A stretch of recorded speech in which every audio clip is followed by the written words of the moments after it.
matter of fact, there is no military solution to anything related to Iran.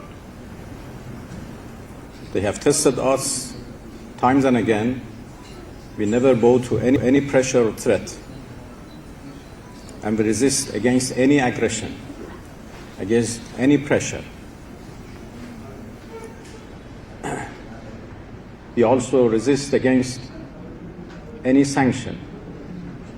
For more than 40 years, my country has been the target, our people actually have been the target of brutal sanctions imposed by the United States against us.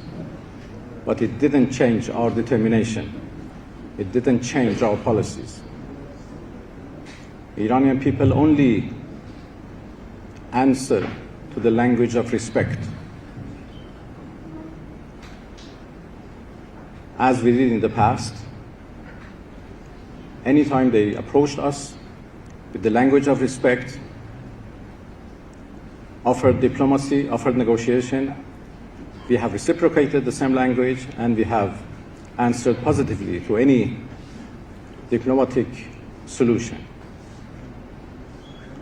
Now, after 40 days of war, when the US became hopeless of achieving any goal in their aggression against Iran, they offered negotiation. We are interested in negotiation, but only if the other side is serious and is in line of real negotiations. We have no trust to Americans. This is a fact, and this is the main obstacle in the way of any diplomatic effort. I think all of you know that we have every reason not to trust Americans, while they have no reason not to trust us. In 2015, we made a nuclear deal with Americans, together with other members of the Security Council and Germany, the so-called P5+1. We negotiated for more than 2 years, almost 2.5 years, and we came to a very good deal, and the whole world celebrated that as an achievement of diplomacy.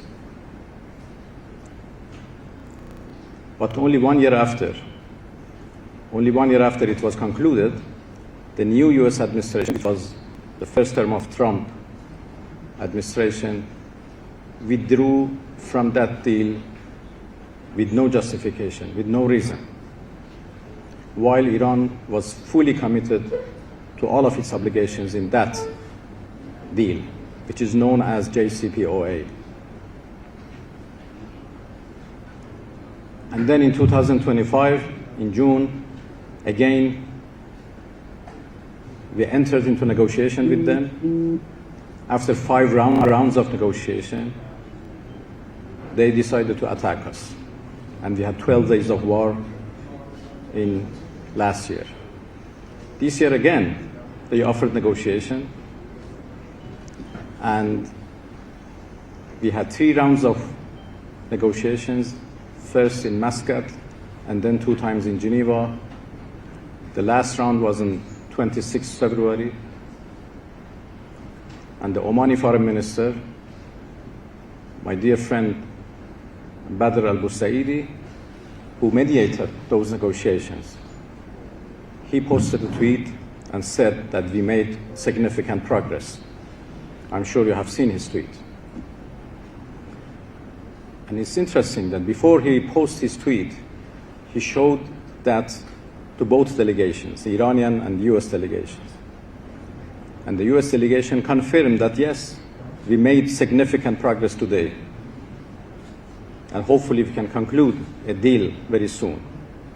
But only 2 days after, on 28 February, they made an aggression, together with Israelis, against my people. So the most important issue right now is the question of trust. We cannot trust Americans at all. So everything should be exact. Everything should be defined very clearly before we can conclude a deal.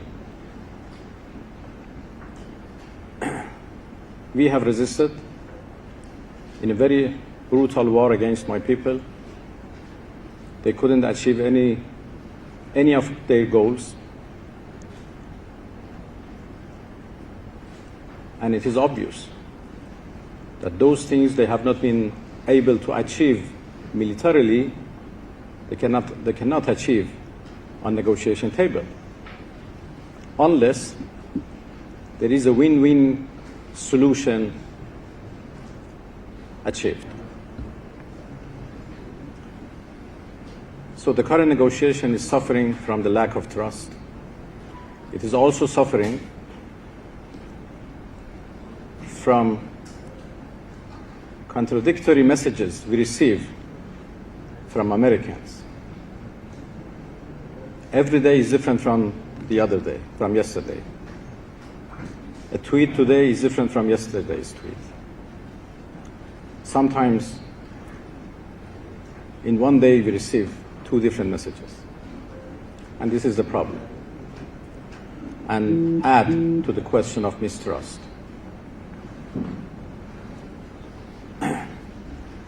We know that there are also some spoilers who try to derail diplomacy. It's a fact. The warmongers who want to drag the US again into another war. And I hope that wisdom and diplomacy would finally prevail and we go in line of diplomacy to find a negotiated solution. There is no solution but a negotiated one. It's a fact. So with these brief comments, I am available for any question. How